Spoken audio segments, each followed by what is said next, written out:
안녕하세요. 사연에 빠지다의 DJ 민영입니다. 오늘 사연자는 도저히 믿을 수 없는 인연에 폭풍 오열을 하고 말았다는데요. 과연 어떤 사연인지 들어보시겠습니다. 오늘도 두 가지 사연 준비되어 있는데요. 끝까지 들어주실 거죠? 그럼 오늘의 사연 바로 시작해 볼게요. 안녕하세요. 저는 30대 여자입니다. 사실 제 입으로 말하기는 뭐하지만 제 인생은 누구 앞에서 내세울 만한 게 아무것도 없어요. 저는 태어난 지 얼마 되지 않아 부모에게 버려져 보육원에서 자랐습니다. 아무 이유도 모른 채 나를 가장 사랑해줘야 하는 사람한테 버려진 거죠. 더군다나 이 험난한 세상에서 부모 없이 살게 된 것도 억울해 죽겠는데 하늘도 무심하시지 그 어린애한테 병까지 주신 거 있죠. 저는 초등학교 때 아주 큰 심장 수술까지 받았어요.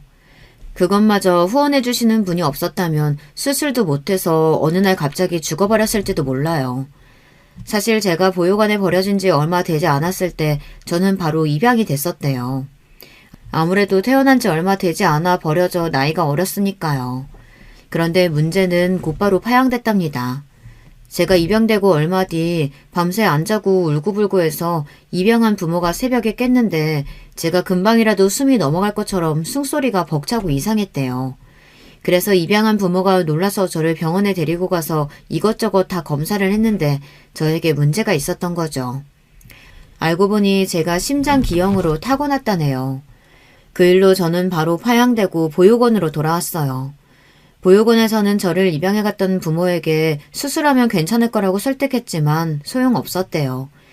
입양하기 전부터 이미 문제가 있던 애를 데려다 키울 수는 없다고요. 두 분 마음은 너무 이해하지만 아시다시피 이미 선천적인 질병이 있는 아이를 누가 다시 입양하겠어요. 거기다가 당장 수술도 받아야 한다는데 보육원에서는 지금 당장 수술시켜줄 수가 없어요. 원장님께서 제 파양을 어떻게든 막으려고 했던 이유가 바로 수술 때문이었습니다.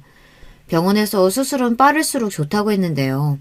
지금 당장 그 큰 수술을 할 돈은 보육원에 없었으니까요. 어머, 원장님 웃기시네요. 이 얘기가 입양 못 되는 게 우리 잘못이에요? 우리도 이 상황 황당해 죽겠는데. 혹시 보육원에서도 저의 심장 기형인 거 알고도 우리 집에 보는 거 아니에요? 이거 오히려 우리가 보상받아야 하는 거 아니냐고요. 원장님이 수술 이야기까지 꺼내자 파양한 부모들은 원장님이 알고도 저를 입양 보낸 거 아니냐고 고소하겠다고까지 했습니다. 저희가 알았으면 입양 전에 당연히 말씀드렸죠. 저희는 누구보다 아이가 행복해지길 바라는 사람들인데 그런 거짓말을 왜 하겠어요. 아무튼 우리는 이 일에 전혀 책임 없으니까 당장 파양 신청해 주세요. 애가 잠을 안 자서 우리는 하루도 같이 못 있겠다니까요. 이미 아이에게서 마음이 떠난 부모에게 아이를 보내봐야 소용이 없으니 원장님은 포기하시고 저를 파양시켰어요. 그리고는 다시 저를 받아줄 가정을 찾아 여기저기 알아보셨어요. 하지만 이미 태어날 때부터 아픈 아이를 누가 입양하겠어요. 건강하고 멀쩡한 아이들도 보육원에는 많은걸요. 이러고 있다가는 제가 수술도 못 받고 평생 심장기형을 안고 언제 죽을지도 모르니 보육원 원장님은 제 수술이라도 해줄 수 있는 기관을 찾아다니셨습니다. 하지만 제가 학교에 들어갈 때까지도 제 후원자를 찾지 못해 저는 수술도 못 받고 몇 년 동안 약만 먹으며 버티고 있었습니다. 저는 선천적으로 타고난 심장기형으로 다른 아이들처럼 격한 운동은 물론이고 달리기도 할 수가 없었어요. 조금만 뛰어도 금방 숨이 차서 견딜 수가 없을 정도로 힘들었거든요. 그러다가 초등학생이 돼서야 아주 우연한 기회로 제가 수술을 하게 됐어요. 그날이 저에게는 아주 뜻깊은 날이다 보니 저는 그날이 지금까지 아주 생생합니다. 그날은 아침부터 보육원이 분주했어요. 보육원에 중요한 손님이 오신다고 원장님부터 보육원 언니 동생들까지 모두 다 나와서 청소를 했거든요. 저도 친구들을 돕고 싶었지만 원장님께서 무리하면 안 된다고 하셔서 뒷마당에 나가 혼자 바닥에 그림을 그리고 있었어요. 그런데 그때 어디선가 우는 소리가 들렸어요. 저는 보육원 뒷마당을 벗어나 주변을 둘러보았어요. 보육원에서 얼마 떨어지지 않은 갓길에 들어서자 목발을 들고 있는 여자아이가 동네 남자애들한테 둘러싸여 놀림을 당하고 있었습니다. 목발을 들고 있던 아이는 처음 보는 아이였는데 목발이 없으면 걷지 못하는 것 같았어요. 남자아이들은 동네에서 본 적이 있는 애들이었습니다. 제가 지내는 보육원 애들만 보면 부모 없는 떨거지들이라고 놀리는 나쁜 놈들이었어요. 그날도 어김없이 어린 여자애들 놀리고 있더군요. 너도 저기 희망보육원 사는 떨거지냐? 에휴, 너는 부모 도면에 다리까지 병신이라 어떡하냐? 열나 불쌍하다. 나 부모 있거든? 우리 엄마 아빠 엄청 유명한 사람들이야. 내가 우리 엄마 아빠한테 너희 다 이럴 거야. 그래도 다행이었던 건 여자아이가 꽤 당돌했다는 겁니다. 자기보다 덩치가 큰 남자애들이 여럿인데도 기도 안 죽고 열심히 덤비더군요. 헐, 조그만 게 뻥치는 것 좀 봐. 너 안 되겠다. 무서운 맛 좀 보여줘야겠어. 그때였어요. 나쁜 놈들이 어린 여자애가 들고 있던 목발을 다 뺏어서 결국은 애를 넘어뜨리고 목발을 옆에 또랑에 던져버렸어요. 바닥에 넘어진 애를 보며 놈들이 킥킥거리고 웃더군요. 저는 어떻게 해야 하나 잠시 망설였습니다. 제가 괜히 끼어들었다가 저놈들이 더 신나서 저에게까지 해코지를 할 것 같아서요. 그 순간 믿기지 않는 일이 벌어졌습니다. 제가 잠시 망설이던 사이 바닥에 넘어진 여자애가 또랑까지 기어서 걸어가는 거예요. 그 모습을 보고 나쁜 놈들은 더 웃었습니다. 저 꼴 좀 봐. 비 오는 날 바닥 기어다니는 지렁이 같아. 그 모습을 보는데 저도 더는 망설일 수가 없었습니다. 꼭 제 모습을 보는 것 같아서요. 눈에 보이지도 않는 제 심장이 말도 안 되게 뛰어들 때면 저는 너무 무서웠어요. 이대로 죽어버릴 것만 같아서요.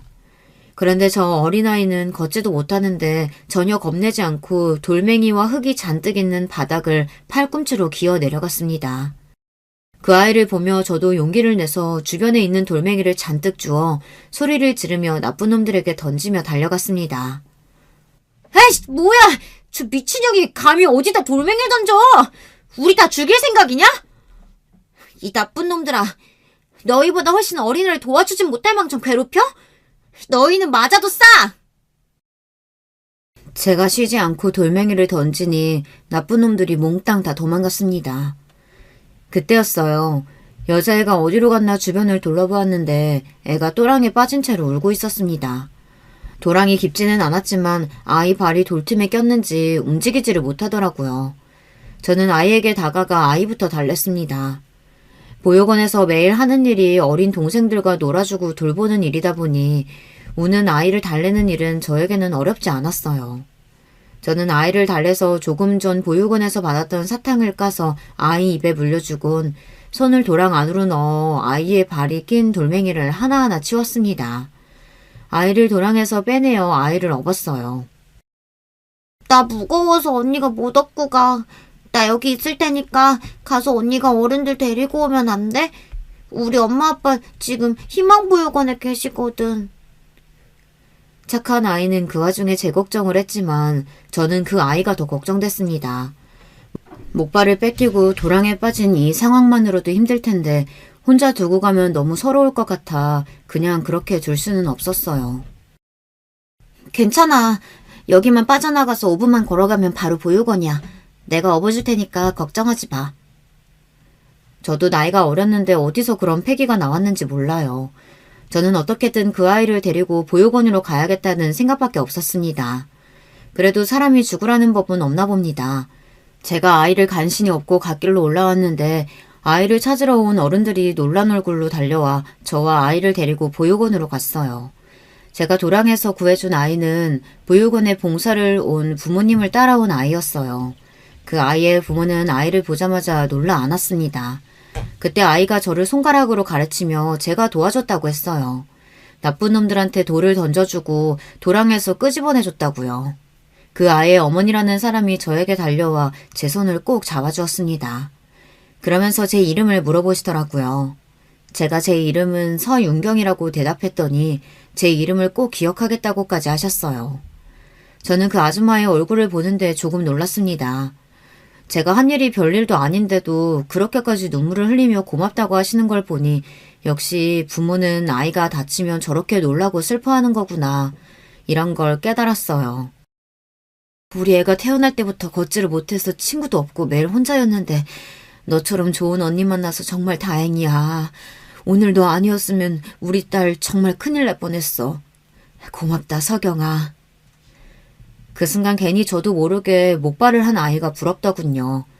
저에게도 저런 부모가 있었으면 좋겠다 싶어서요. 저를 낳아주신 부모는 제가 아픈지 어쩐지도 모르고 저를 버리셨는데 저 부모에게는 걷지 못하는 자식을 걱정하고 아끼는 모습이 그대로 느껴졌어요. 그런데 그날 저에게도 기적과도 같은 일이 벌어졌어요. 제가 도와줬던 그 아이의 아버지라는 사람이 우리 보육원에 매년 큰 기부금을 후원해 주시는 회사의 대표라네요. 저를 안아줬던 아줌마가 그 대표의 아내고요.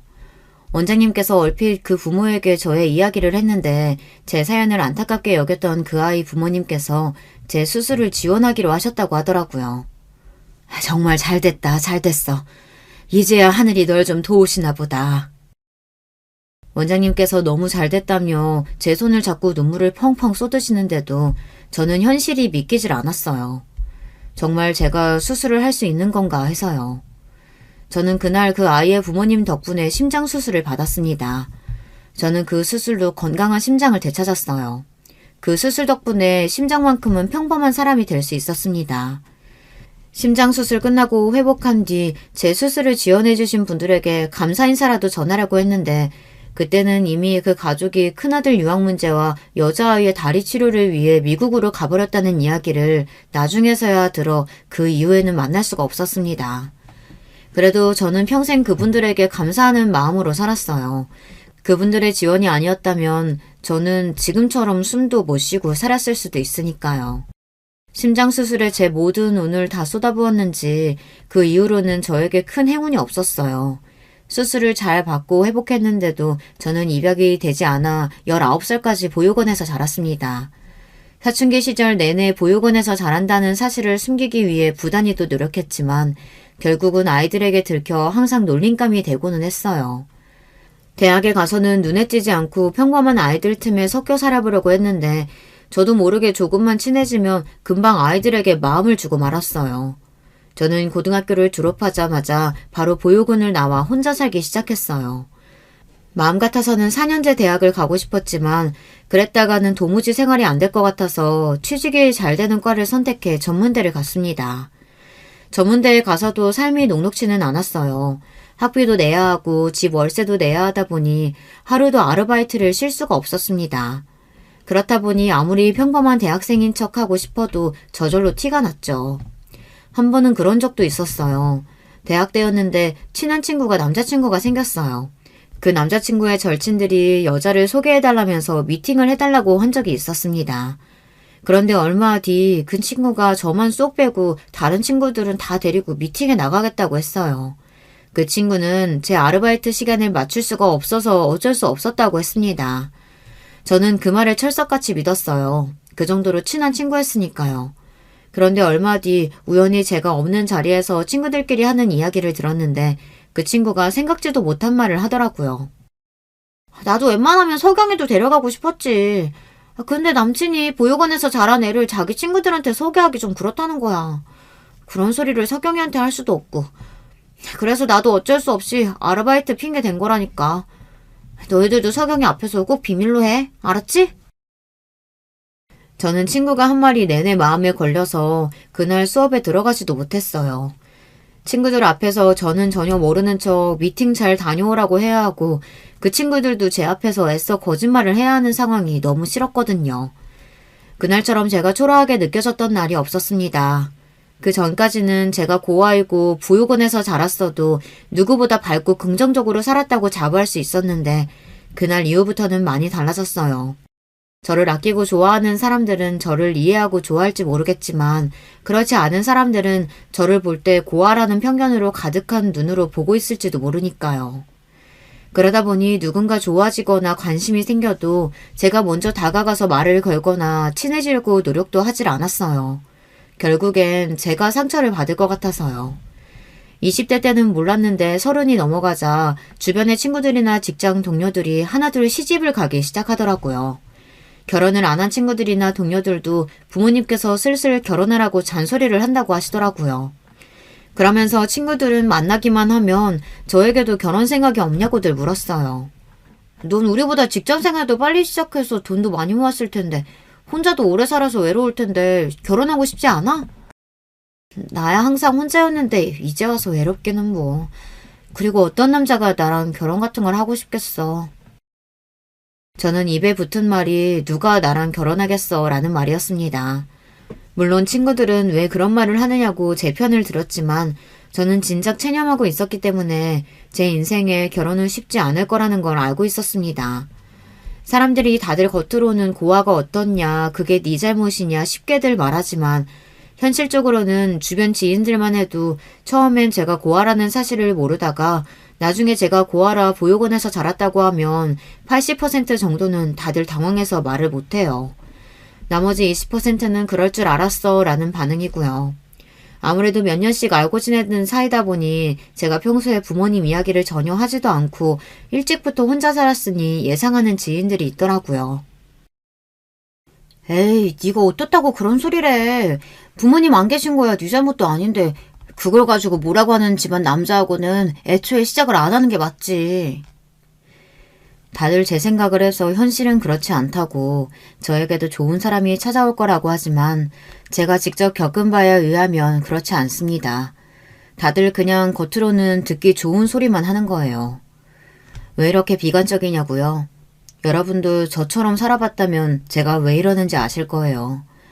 동화 속에 보면 부모 없는 애들이 참 많이 나오잖아요. 어릴 때는 그게 좋았어요.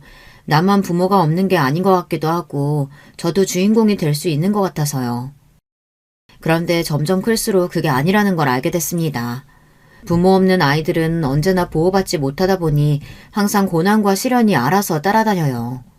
그런 고난을 스스로 극복하고 사는 모습을 보는 걸 사람들이 좋아하는 거죠. 막상 당사자들은 죽을 맛인데 말이죠.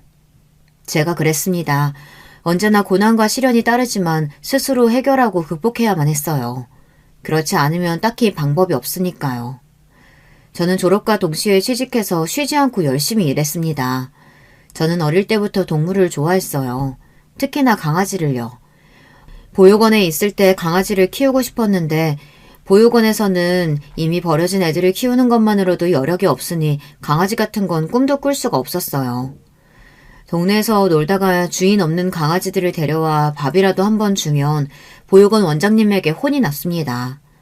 보육원을 나와서는 저 혼자서도 먹고 살 형편이 안 되니 당연히 키울 수가 없었고요. 그래서 반려동물 관련 전문대를 나와서 동물보건사 자격증을 땄어요. 그 자격증만 있으면 바로 동물병원 간호사로 취직이 된다고 해서요. 저는 동물병원 여럿을 옮겨다니며 일했습니다. 그러던 중 여러 병원에서 부당한 일을 당하기도 했어요. 동물병원 옆에 펫숍을 같이 운영하는 병원에서 근무한 적이 있습니다. 동물병원 원장님 아내가 바로 병원 옆에서 펫숍을 운영하고 있었어요. 더군다나 그 원장 아내는 병원 근처에서 강아지 카페도 운영하고 있었어요. 처음엔 규모가 큰 병원인 것 같아 월급 밀릴 일은 없겠구나 싶어 좋아서 들어갔습니다. 사실 그 전 병원에서는 원장이 이상한 사람이라 월급을 밀린 적도 있었거든요. 자꾸 하루 일틀씩 월급을 밀리더니 한 번은 일주일이 지나도 말이 없길래 왜 월급을 안 주시냐고 따진 적이 있었어요. 그랬더니 대뜸 그 원장이 재수없는 소리를 하더라고요. 집도 없고 부모도 없는 게 불쌍해서 데리고 있어줬더니만 고마운 줄을 모르네. 너처럼 듣보잡대학 나온 무식한 년들 누가 써준다고 그래. 써줄 때 입 닥치고 있어. 그가 월급 금방 줄 테니까. 고아로 살면서 별의 별소리를 다 듣고 별의별 취급을 받으면서 살았지만 이런 경우는 또 처음이었어요. 돈을 안 준 건 본인이면서 부끄러운 줄도 모르고 오히려 저에게 큰 소리를 치더라고요. 월급을 밀렸으면 먼저 미안하다고 사과부터 해야 되는 거 아니에요?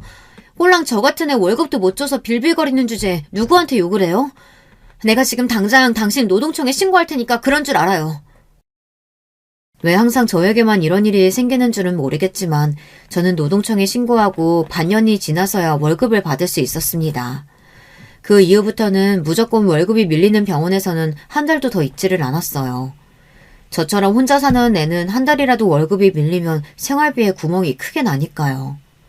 그래서 큰 병원만 골라 면접을 보고 들어갔습니다. 그런데 그 병원은 월급은 밀린 적이 없지만 병원 자체가 이상한 병원이었어요. 제가 의사는 아니지만 동물병원에 오래 있어봐서 많은 걸 알아요.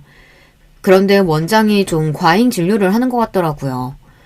거기다가 병원에다가 꼭 반려견을 버리는 사람들이 있어요.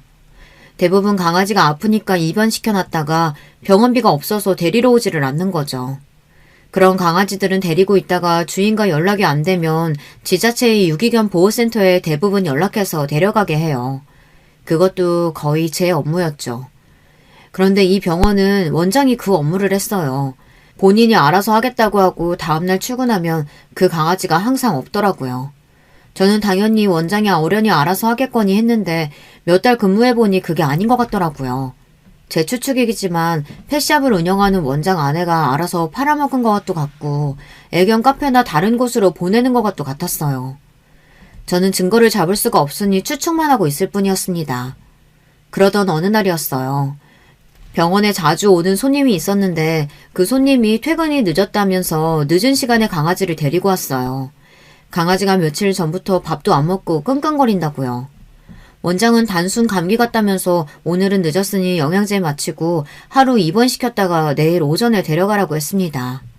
그 손님이야 자주 강아지를 데려왔던 손님이니 원장을 믿고 강아지를 맡기고 갔죠.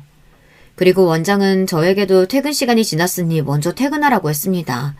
자기가 영양제 주고 잠깐 지켜보다가 퇴근한다고요. 저는 알겠다고 하고 퇴근했습니다.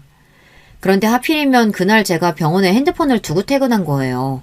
저는 가다가 핸드폰이 없다는 걸 알아채고 바로 다시 병원에 갔습니다. 그런데 아직 병원에 불이 켜져 있더군요. 슬쩍 문을 열고 들어가서 핸드폰만 가지고 나올 생각이었어요. 원장님은 아직 강아지를 돌보고 계신 것 같아서요. 그런데 그때 믿기지 않는 말을 듣고야 말았습니다. 언제 왔는지 원장 아내가 와 있더라고요. 아, 이거 완전 정통 혈통이라 판다고만 하면 가격 원하는 대로 받을 수 있을 텐데. 그러다가 걸리면 어쩌려고. 그 손님 부잣집 아들이라며 강아지 잃어버리고 가만히 있겠어? 소송이라도 당하면 어떡해. 그러니까 확실히 해야지. CCTV 딱 보이는 데서 애 도망치게 하고 바로 근처에서 잡아야지. 저는 순간 너무 놀라서 하마터면 헉소리를 낼 뻔했습니다. 원장이랑 원장 아내가 항상 뭔가 의심스럽고 꺼림칙하긴 했더니만 이런 짓을 하고 있었어요. 지금까지 병원에 유기된 강아지들을 몰래 팔아버린 것도 모자라서 손님 강아지를 빼돌려서 팔아먹기라도 하려고 했나 봐요. 저는 아무래도 안 되겠다 싶어 바로 진료 차트를 찾아 강아지에게 전화했습니다. 원장이 강아지를 몰래 빼돌리려고 하는 것 같으니 지금 당장 병원으로 와달라고 했습니다. 저는 병원 앞에 숨어서 원장과 원장 아내가 하는 짓을 감시하고 있었어요. 그런데 그때 병원 건너편에 수상한 검은색 봉고차가 한 대 도착했어요. 그러더니 차 안에서 마스크를 한 웬 남자들이 장갑을 끼고 서 있었어요. 아무래도 강아지가 병원에서 나오면 잡으려는 것 같았죠. 저는 곧바로 핸드폰을 꺼내 그 모습을 사진으로 찍었어요. 그때였어요. 원장이 정말로 강아지 케이지를 열더니 병원 문을 활짝 열었습니다. 강아지에게 알아서 밖으로 나가라는 듯이요. 강아지가 케이지를 걸어 나오려던 그 순간 제 전화를 받은 강아지 주인이 나타나 병원 안으로 황급히 들어가 강아지를 안았습니다. 그리고는 원장에게 소리를 질렀어요. 간호사에게 다 들었다. 지금 뭐 하는 거냐고 말이죠. 원장은 아니라고 실수로 잠깐 케이지를 연 것뿐이라고 강아지가 나가지도 않았는데 무슨 소리를 하는 거냐고 딱 잡아댔습니다. 그 순간 아무래도 안 되겠다 싶어 제가 나섰습니다. 제가 바로 조금 전 들은 이야기를 했어요. 그러자 원장은 당황하면서 오히려 저더러 이상한 애라고 몰아세우더라고요. 이 일은 그냥 넘어가지 않을 거니까 당신들 각오해요. 그날 일로 강아지 주인은 동물병원을 고소했습니다. 그 사건은 커져서 결국은 병원 문까지 닫게 되고 말았습니다. 그때 저도 병원까지 잘리고 동물병원 소송일에 바빴어요. 제 생각이 맞았습니다. 그 원장이 계속 유기견을 팔아먹고 다른 병원에 있을 때 손님들 강아지를 몇 번이나 빼돌린 게 들통났어요. 그 일로 원장은 죗값을 치렀지만 저는 직장을 잃고 업계에서 소문나서 다른 병원에 취직도 안 됐어요. 하지만 꼭 나쁜 일만 있었던 건 아니에요. 그때 제가 도와준 그 강아지 주인과 인연이 돼서 연애를 시작했거든요. 남자친구는 저처럼 정의롭고 용감한 사람은 본 적이 없다면서 첫눈에 저에게 반했다고 했어요. 저와 남자친구는 그렇게 만나 연애를 시작한 거예요. 서로 사는 환경, 조건도 모든 게 다 달라도 저와 남자친구는 비슷한 점도 많았어요. 동물을 좋아한다는 거 말고도 꽤 많은 것들이 잘 맞았습니다. 그래서 연애하는 동안 한 번도 안 싸우고 잘 지냈어요. 남자친구도 지금까지 살면서 저처럼 잘 맞는 여자는 처음이라고 할 정도로 저희는 잘 맞았습니다. 그런데 언제나처럼 제 인생은 생각지도 못한 일의 연속이었습니다. 며칠 동안 속도 좋지 않고 자꾸 잠만 쏟아지길래 왜 그러나 했는데 제가 임신을 했더라고요. 임신 사실을 알자마자 저는 눈물을 쏟았어요. 남들은 기뻐서 흐르는 눈물이겠지만 저는 아니었습니다. 당시 남자친구를 많이 사랑하고 있었지만 결코 아이를 원한 건 아니었어요. 결혼도 마찬가지고요. 제 주제에 무슨 결혼을 하겠어요. 부모도 없고 제대로 된 직업도 없는 여자와 연애해야 할 수는 있을지 모르지만 결혼까지 하고 싶은 남자가 어디 있겠어요. 거기다가 그런 며느리를 반가워할 시댁도 없을 거고요. 저는 고민 끝에 남자친구에게 임신 사실을 이야기했습니다. 저는 임신 사실을 이야기하면서도 마음의 준비를 했어요. 남자친구가 어떤 반응을 보이던지 실망하거나 속상해하지 말자고요. 며칠 전부터 속도 미식거리고 잠도 잘 못 자서 병원에 갔다 왔는데 나 임신이라네. 저는 그렇게 마음의 준비를 하고도 남자친구의 눈을 똑바로 볼 수가 없었어요. 남자친구가 좋은 사람이라는 거야 잘 알지만 계획지도 않은 임신이 됐으니 남자친구도 당황할 것 같아서요.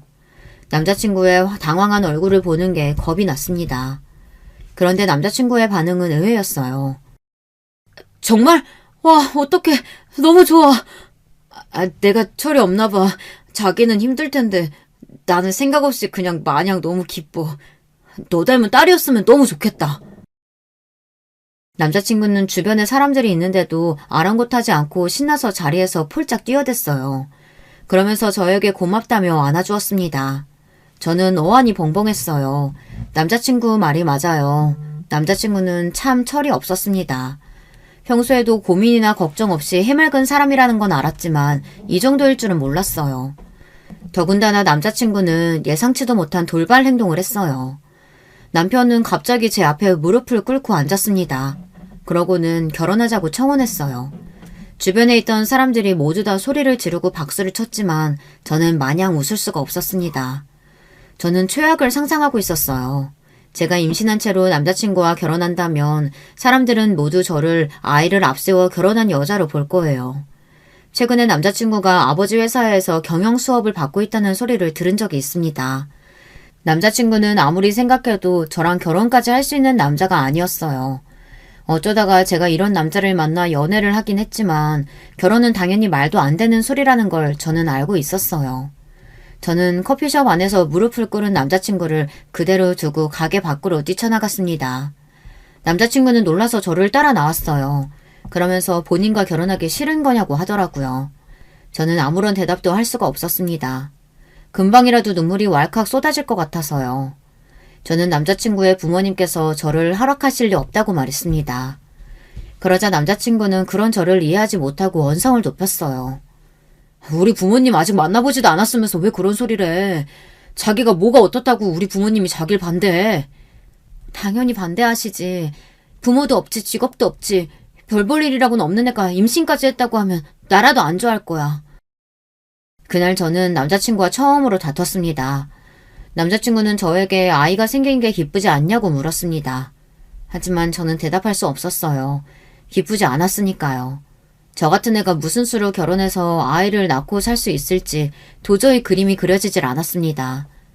제 모습에 남자친구는 처음으로 정색하면서 저에게 실망했다고 했어요. 제가 그런 생각을 안 할 수 없는 게 처음 남자친구와 연애를 시작할 때 들은 이야기가 있어요. 저와 남자친구가 연애를 시작한 지 얼마 되지 않았을 때 남자친구가 친구들에게 저를 소개하고 싶다고 모임에 데려간 적이 있습니다. 저는 단순히 남자친구의 친구들을 만나는 자리겠거니 생각하고 단순하게 생각했어요. 그런데 이건 뭐 드라마 속에서나 보던 파티더군요. 알고 보니 남자친구는 저와 사정이 달라도 많이 달랐어요. 남자친구네 집안이 정확히 뭘 하는 집안인지는 모르겠지만 언뜻 보기에도 잘 사는 집안이라는 건 알겠더라고요. 남자친구는 강남 토박이에다가 미국 유학을 4년이나 갔다 왔어요. 더군다나 남자친구는 아버지가 운영하는 회사에서 근무한다고 했습니다. 물론 그때까지만 해도 작은 회사 정도라고 생각했는데 그날 친구들을 만나고 나니 제가 잘못 알아도 한참 잘못 알았다는 걸 알게 되었죠. 모임 자리에 온 친구들은 모두 남자친구가 어릴 때부터 함께 어울려 다녔던 친구들이에요. 남자친구가 잠깐 자리를 비운 사이 친구들이 저에게 다가와 인사를 하는데 다들 대단한 사람들이더군요. 저는 놀라서 명함도 못 내밀겠더라고요. 다들 내노라 하는 집안의 자식들인데다가 하는 일들도 다들 전문직 아니면 사업을 하고 있었어요. 거기다가 학벌까지 다들 좋았습니다. 서울의 명문대도 아니고 외국에서 대학을 나온 사람들도 많더라고요. 저는 놀라서 입을 벌리고 있었는데 그 순간 모든 관심이 저에게 쏠렸습니다. 다들 저에 대해 궁금해했어요. 학벌은 어떤지, 직업은 어떤 건지 대놓고 물어봤죠. 저는 거짓말을 할 수는 없으니 있는 그대로 말했어요. 그런데 그 순간 민망할 정도로 정적이 흐르더군요. 마치 제가 무슨 말을 잘못하기라도 한 것처럼요. 우리 종호가 여자 보는 눈이 많이 달라졌네. 곧 아버지 사업도 물려받는다더니 이러다가 안 물려주신다고 할 수도 있겠는데? 남자친구의 친구들은 제 앞에서 대놓고 저를 조롱했습니다. 순간 저는 얼굴이 터질 듯 빨개졌어요.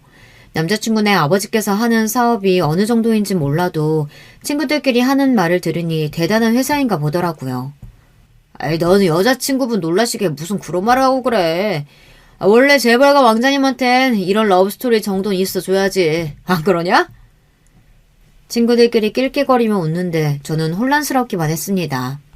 그때 남자친구가 나타나지 않았으면 저는 그 자리에서 꿀먹은 벙어리 마냥 바보처럼 서 있었을 거예요. 남자친구는 아직도 그날 일을 몰라요. 제가 남자친구한테 말하지 않았거든요.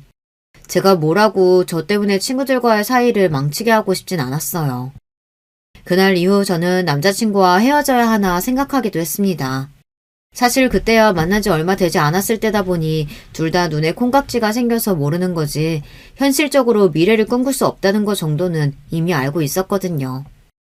그런 상황에서 제가 임신을 해버렸으니 저는 당혹스러울 수밖에 없었어요. 그런데 얼마 뒤 생각지도 못한 일이 벌어졌어요. 그날 이후 남자친구는 결혼을 서두르자고 했어요. 부모님께 말씀드렸다고요. 부모님께서 저를 궁금해하신다며 서둘러 인사를 가자고 했습니다. 저는 남자친구에게 말하지 못했지만 사실 두려웠어요. 저는 그런 사람이었습니다. 남자친구의 부모님을 만나기도 전에 미리부터 겁을 먹고 도망치고 싶었습니다. 거기다가 남자친구네 집은 제가 생각한 것보다 훨씬 더 부자였습니다. 드라마 속에나 나오는 재벌집 같았어요. 그런데 남자친구 부모님의 반응은 제 생각대로였어요. 제가 온다는 사실을 알고 있으시면서도 약속한 시간이 지날 때까지 부모님은 나타나질 않으셨어요. 남자친구도 이런 사실을 몰랐는지 당황해서는 부모님께 급하게 전화하더군요. 그리고는 부모님께 언성을 높이는 것 같았어요. 약속한 시간이 지났는데 왜 안 오시냐고요. 남자친구가 전화하고 나서도 1시간이 지나고 나서야 남자친구 부모님이 집에 돌아오셨습니다. 저는 잔뜩 긴장한 얼굴로 자리에서 벌떡 일어나 꾸벅 인사를 했습니다.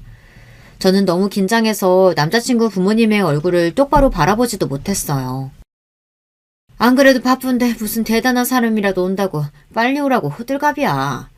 딱 봐도 별 볼 일 없는 게 남자 하나 제대로 물어서 인생 역전하고 싶어 하는 건데. 바쁘니까 쓸데없는 소리 하지 말고 간단하게 하자. 저기 전현이 임신했다고?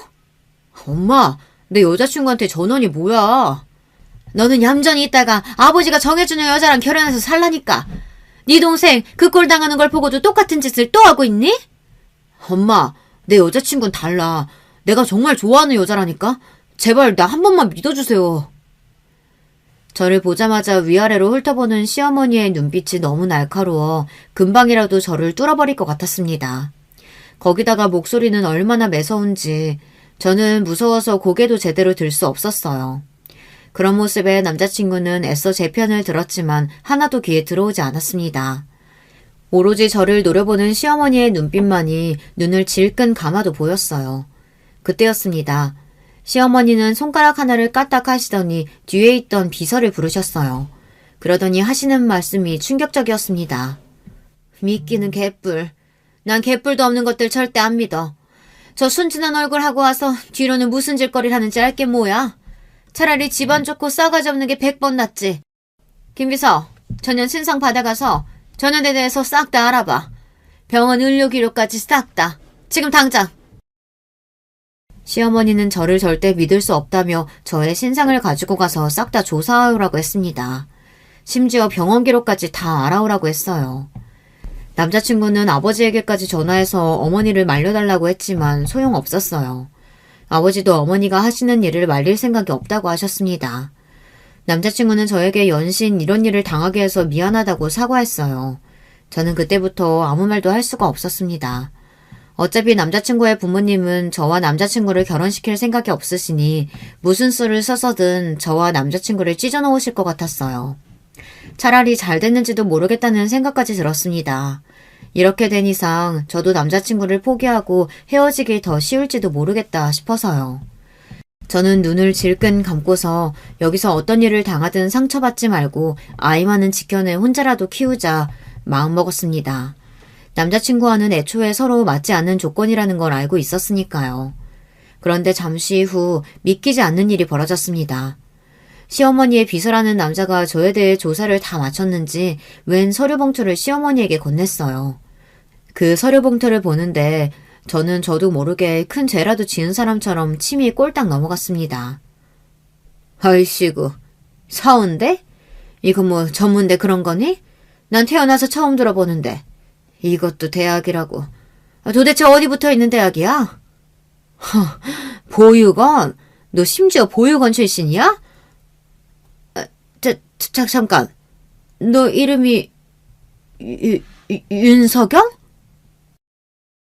30분 만에 저에 대한 조사를 끝낸 어머니는 하나하나 읽으며 무시하시더니만 갑자기 제 이름을 보고 소리를 지르셨어요.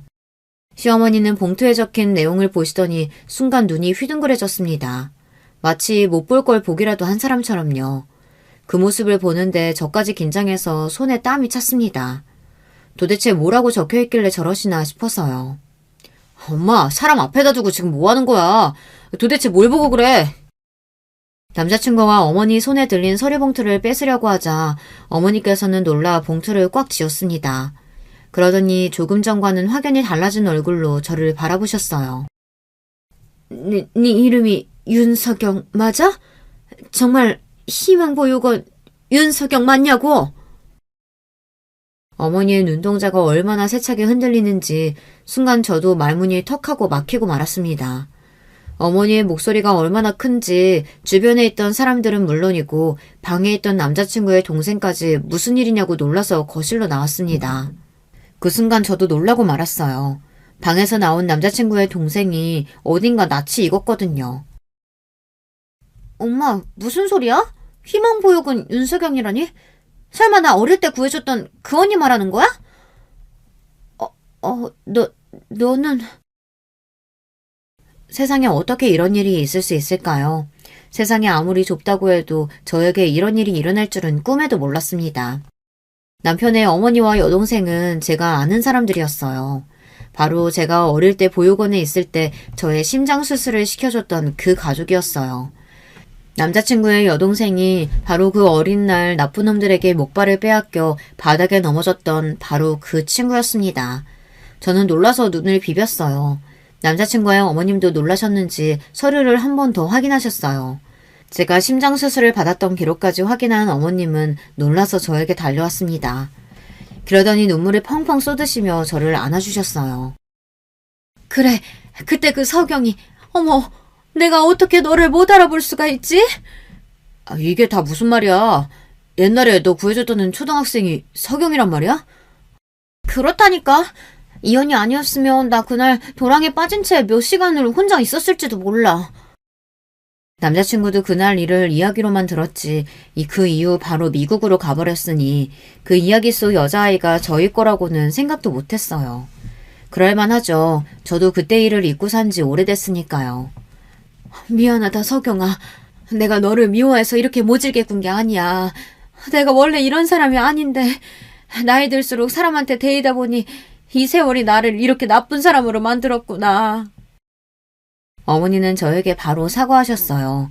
절대 제가 고아이고 전문대를 나왔다고 무시하려던 게 아니랍니다.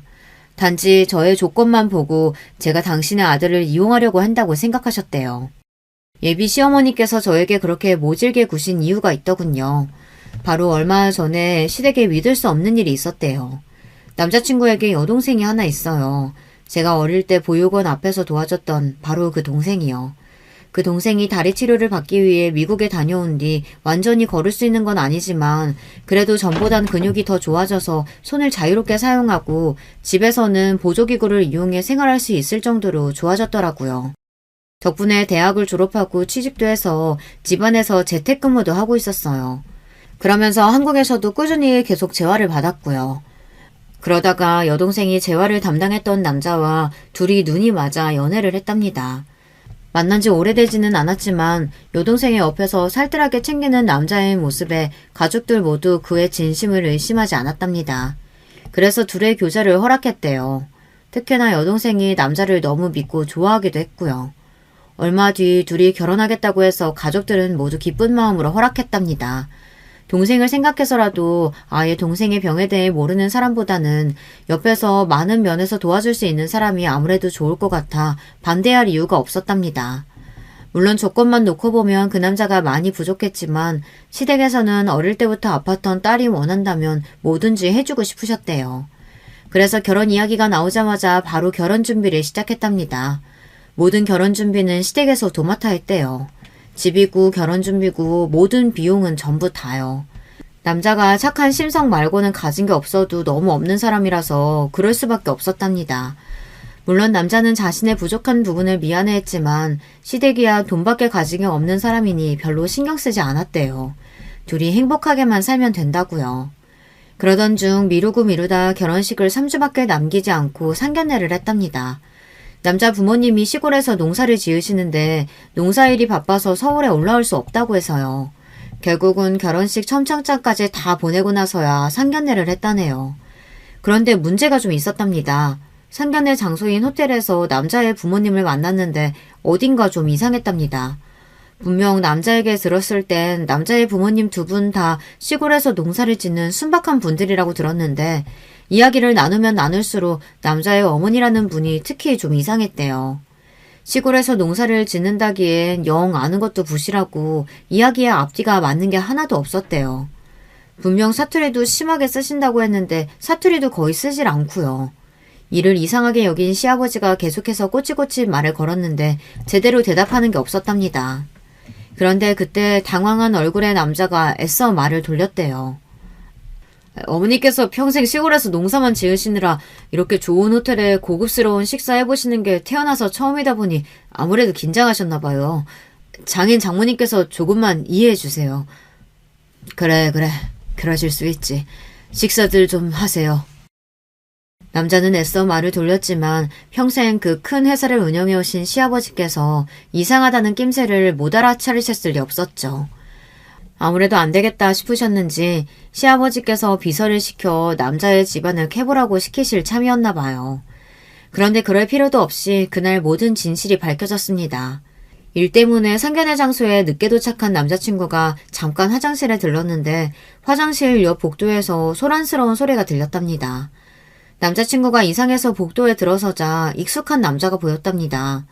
그런데 그 남자가 나이가 지긋하신 여자분을 위협하며 소리를 지르고 있었대요. 아줌마, 연기 똑바로 안 하면 돈 못 받을 줄 알라고 분명히 말했지. 근데 일을 이따구로 해? 저 사람들이 얼마나 대단한 사람들인데 당신들 이상하고 눈치 못 챘을 것 같아?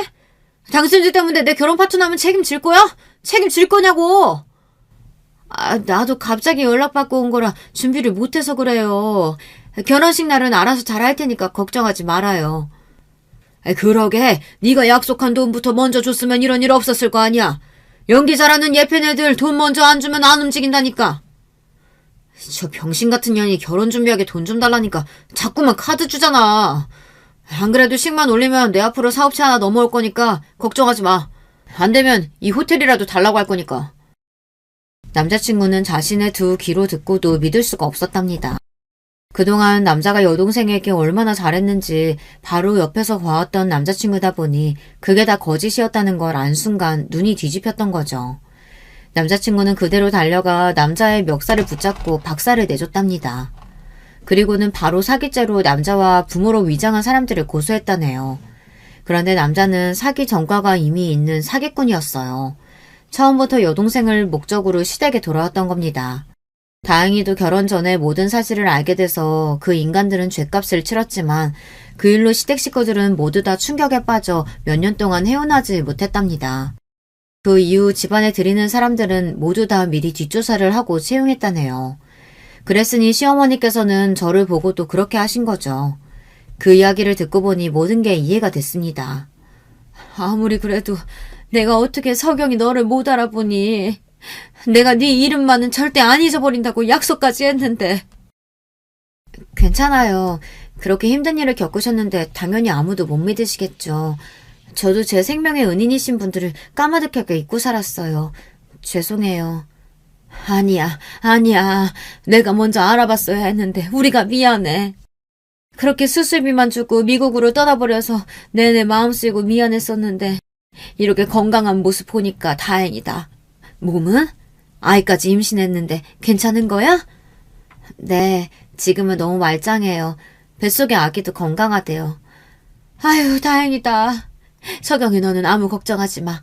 이제는 우리가 옆에 있으니까 우리가 다 알아서 해줄게. 시어머니는 저를 와닥 껴안으며 눈물을 펑펑 쏟으시며 오열했습니다. 저는 지금 생각해도 어떻게 저에게 이런 일이 생길 수 있을까 싶어요. 남들은 세상 참 좁다 정도로만 생각할 수 있지만 저에게는 특별한 인연이었어요. 어린 시절 보육원에서 시어머니와 시누이를 만났던 일도 저에겐 너무 특별했고 어른이 되어 남편을 만나 아기를 가지게 된 것도 저에게는 너무나 행운이었어요. 저는 겉으론 항상 밝은 척 긍정적인 척하며 살았지만 사실 어린 시절부터 내내 고아에다 선천적으로 병까지 가지고 태어난 제가 참 재수도 없는 애라고 생각하며 살았습니다. 그래서 난 뭘 해도 외롭고 별 볼 일 없는 애로 살다가 아무도 모르게 이 세상에서 사라지게 될 거라고 여겼어요. 그런데 제가 잘못 생각해도 너무 잘못 생각한 거였더군요. 제 인생은 전혀 나쁘지 않았다는 겁니다. 저는 현재 저를 쏙 닮은 딸아이를 출산하고 조리원에 있습니다. 청담동에서 제일 유명한 조리원에 있어요. 저는 괜찮다고 했는데도 시어머니께서 아이 낳고 조리하는 게 제일 중요하다고 하셔서 못 이기는 척 들어왔어요. 그런데 너무 좋네요. 지금까지 살면서 이렇게 아무 생각도 안 하고 쉬면서 호강해 본 적이 있었나 싶어요.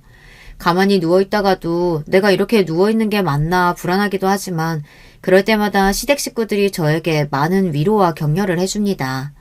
더군다나 제가 유기견 봉사에 관심이 있다는 걸 아시곤 시아버지께서 회사 내에 팀을 꾸려 기업 내에서 봉사할 기회를 만들어주셨어요. 제가 이런 특혜를 받아도 되는 건가 항상 고민이 돼요. 하지만 그럴 때마다 시어머니는 제 손을 꼭 잡아주십니다. 배려와 선의도 계속 받아봐야 익숙해지는 거야. 앞으로 석영이 너도 우리 집 식구니까 우리가 가진 거 누리는 거 다 네 거야. 그러니까 부담 갖지 말고 익숙해지렴. 저는 180도 달라진 제 인생을 즐기려고 노력하고 있습니다. 언제 또 저에게 시련이 닥칠지 모르지만 저는 겁나지 않아요. 이제는 제 곁에도 저를 아끼고 보살펴주는 가족이 생겼으니까요. 지금까지 저의 인생 이야기 들어주셔서 감사합니다. 여러분에게도 저처럼 뜻깊은 인연이 닿으시길 바랄게요. 여러분, 두 번째 사연 시작하기 전에 좋아요, 구독 꼭 눌러주실 거죠? 그럼 두 번째 사연 바로 시작합니다. 안녕하세요. 저는 6개월 만에 이혼을 하게 된 30대 프리랜서입니다. 연애를 8년이나 하고 결혼을 했어요. 전 남편인 이호철과 만난 것은 직장에서였어요. 저는 대학 졸업 이후 작은 공방을 시작했어요. 그때 거래처 중 한 사람과 친하게 지냈는데 그 사람이 괜찮은 남자가 있다고 소개시켜주더라고요. 그게 오빠였죠. 처음 만났을 때 인상은 사람이 되게 둥글둥글하다는 것이었어요. 물론 외모가 그렇다는 것은 아니었어요. 말투나 행동, 특히 웃는 모습이 그랬어요. 뭔가 사람 좋아 보이는 웃음 있잖아요. 처음 만나는데 경계심을 확 낮추는 웃음. 그래서 그날 처음 만나는 자리였음에도 불구하고 한참 얘기를 하면서 시간을 보냈어요. 진짜 무슨 시간이 이렇게 빨리 흐르지 싶었다니까요. 그 뒤로도 몇 번 더 데이트 신청을 받아서 만났는데 생각보다 괜찮은 사람이라는 인상을 받았어요. 그래서 사귀어달라는 고백에 단번에 오케이 했죠. 사실 그때만 하더라도 결혼을 상대로는 생각한 적이 없어요. 결혼에 큰 의미를 두는 편도 아니고 결혼을 너무 하고 싶다고 생각하는 사람은 더더욱 아니었거든요. 그냥 오빠와 만나서 얘기하고 밥 먹고 영화 보고 여행 다니고 이런 순간들이 좋았어요. 한 해, 두 해, 시간이 지나가면서 중간에 싸우기도 많이 싸웠지만 그만큼 추억도 많이 쌓였지요. 사귄 기간이 5년째 접어들기 시작하니까 자연스럽게 결혼에 대해 생각하게 되더라고요. 내가 결혼을 한다면 이 사람이랑 하는 걸까? 이 사람이랑 결혼을 하면 어떨까? 하고 말이죠. 연애 7년차가 되면서 우리는 진지하게 결혼 얘기를 시작했어요. 상견례부터 시작해서 정말 준비해야 할 것들이 넘쳐나더라고요. 예식장 예약에 웨딩 촬영까지 체크해야 할 것들이 많아서 정신없었죠. 그런데 청첩장을 결정하기 위해 만난 자리에서 갑자기 오빠가 결혼을 좀 미룰 수 없겠냐고 하더라고요. 사실 영미가 이혼을 했어. 그래서 좀 집안 분위기도 그래. 영미 상황도 말이 아니고 그 와중에 내가 결혼한다고 하는 게 과연 맞을까 싶어서. 영미는 오빠의 하나뿐인 여동생으로 저와 동갑입니다. 1년 전에 결혼을 했는데 너무 행복하다고 제게 빨리 결혼을 하라고 했던 것이 지난달이었어요. 저는 이게 무슨 일인가 싶었죠. 이렇게 갑자기? 얼마 전에 만났을 때만 해도 전혀 그런 내색 없었는데? 그 새끼가... 또 생각하니까 빡치네. 하여튼 그놈이 갑자기 애를 데리고 와서는 자기 애라고 하더래. 그래서 자기 호적에 올려야 된다고. 뭐? 그 무슨 말도 안 되는 소리야. 애라니? 거기다 그의 친엄마라는 사람이 나타나서는 자기 애 못 준다고 행패를 부렸다나 봐. 저는 가슴이 철렁 내려앉는 기분이 들었어요. 다른 가족들에게 아직 얘기하진 않았지만 아가씨 뱃속에는 새 생명이 자리하고 있었거든요. 지난달 만났던 것도 혼자서는 산부인과에 갈 자신이 없다고 함께 가달라고 해서 부탁해서 만난 자리였거든요. 그래서 아가씨는 좀 어때? 많이 놀라셨대? 그게 문제가 아니었어. 너 영미 임신한 거 알고 있었어? 저는 역시나 문제가 됐구나 싶었죠. 저는 대답 대신 고개를 끄덕이며 오빠의 눈을 피했어요. 오빠는 그런 얘기를 왜 숨겼냐고 펄쩍 뛰더군요. 저는 아가씨가 좀 더 안정이 되면 얘기를 한다고 했다고 해서 입을 다물고 있을 뿐이었거든요. 오빠는 아무리 그래도 그렇게 중요한 걸 어떻게 비밀로 하냐고 화를 냈어요. 저는 미안하다는 말 외에는 할 말이 없었죠. 둘 다 무슨 생각을 하는 건지. 그래, 너도 짐작했겠지만 유산했어. 그 때문에 가족들도 모두 알아버렸고 문제는 영미가 방에서 나오질 않아. 뭐라고? 많이 심각해? 심리상담은 알아봤어? 뭐야, 심리상담이라니. 너 지금 우리 영미 정신병자 취급하는 거야? 아니, 그런 의미가 아니라 지금 상처받고 힘든 사람은 아가씨잖아. 심리상담 받아보면 마음 정리하는데 도움이 되지 않을까 해서 하는 말이야. 정신병자라니. 그리고 요즘 심리상담 받는 사람들이 얼마나 많은데 그렇게 말해. 저는 자기 동생을 어떻게 정신병자 취급을 하고 말하느냐고 소리치는 오빠가 당황스러웠지만 그냥 넘어가서는 안 되겠다는 생각이 들었어요. 사실 제 사촌 언니가 회사의 직장 상사의 갑질 때문에 회사를 그만뒀거든요. 그리고 공방 일을 도와서 함께하는 중이에요. 물론 언니도 그 일로 너무 상처를 받아서 공황장애가 생길 정도였는데 제가 심리상담에 데리고 다니면서 많이 좋아졌거든요. 그래서 심리상담이라는 것이 얼마나 중요한지 너무 잘 알고 있었기에 오빠에게도 열심히 설명을 했죠. 오빠는 제가 더 언성을 높이며 정색을 하자 헛기침을 하면서 그런 것인지 몰랐다고 하더라고요. 저는 언니가 상담을 받고 있는 것을 알려주면서 아가씨에게 해서는 안 될 말 같은 것들을 정리해서 오빠에게 보내줬어요. 저희의 결혼은 그렇게 뒤로 밀렸어요. 저는 불만 같은 거 하나도 없었죠. 당연히 아가씨의 정신건강 쪽이 더 중요했으니까요. 저희는 해가 바뀌고 나서야 결혼식을 올릴 수 있었어요. 결혼식은 가족들과 친지분들 그리고 정말 친한 친구 몇 명만을 모시고 진행됐어요. 오빠가 굳이 크게 할 필요가 있겠냐고 했고 저 역시도 공감하는 부분이었죠. 문제는 신혼여행을 다녀오자마자 터졌죠. 제가 그렇게 말했는데도 불구하고 시댁 어른들이고 오빠고 아가씨를 그대로 방치했더라고요. 아니, 내가 그렇게 말했는데 아가씨를 그냥 두면 어떡해. 한두 살 애도 아니고 말했어. 상담 받아보라고. 그럼 내가 데리고 병원을 가야 돼? 아니, 오빠 여동생이잖아. 그것도 못해? 그러다 소문이라도 나면. 저는 어이가 없어서 숨이 턱하고 막혔어요. 사실 연애하면서도 다른 사람의 시선을 중요시한다고 생각했지만 가족의 문제에까지 그런 반응이 돌아올 것이라고는 기대하지 못했거든요. 오빠는 어느 쪽이 더 중요한 거야? 아가씨야? 아니면 소문이야? 내가 하는 일이 영업인데 평판 소문만큼 무서운 게 있는 줄 알아? 저는 아무리 그래도 어떻게 그냥 둘 수 있느냐고 너무 실망스럽다고 화를 냈어요. 당연히 오빠는 저의 그런 반응을 조금도 이해하지 못했죠. 모처럼 언성을 높여가며 싸웠어요. 오빠와 대판 크게 싸우고 나서 저는 아가씨에게 연락을 취해서 만나자고 했어요. 물론 나오고 싶지 않아 했지만 제가 부탁이라고 했더니 마지못해 나왔죠. 저는 아가씨가 좋아하던 레스토랑으로 데리고 갔어요. 식사를 하면서 이런저런 얘기를 했죠. 당연히 제가 더 말을 많이 하게 되더라고요. 후식이 나오면서 저는 아가씨의 손을 잡으면서 말했어요. 아가씨, 난 언제든 어떤 상황이든 좋아요. 아가씨가 하고 싶은 말이 있으면 저한테 다 얘기해주세요. 저 다 들을 준비돼 있거든요. 누군가의 욕을 해도 좋아요. 울어도 괜찮아요. 가슴에 담아두지 말고 속 시원하게 얘기해요. 나는 아가씨 전용 대나무 숲이 돼줄게요. 아가씨는 제 얘기가 끝나자 한참을 가만히 제 얼굴만 보더라고요. 저 역시 시선을 피하지 않고 마주봤죠.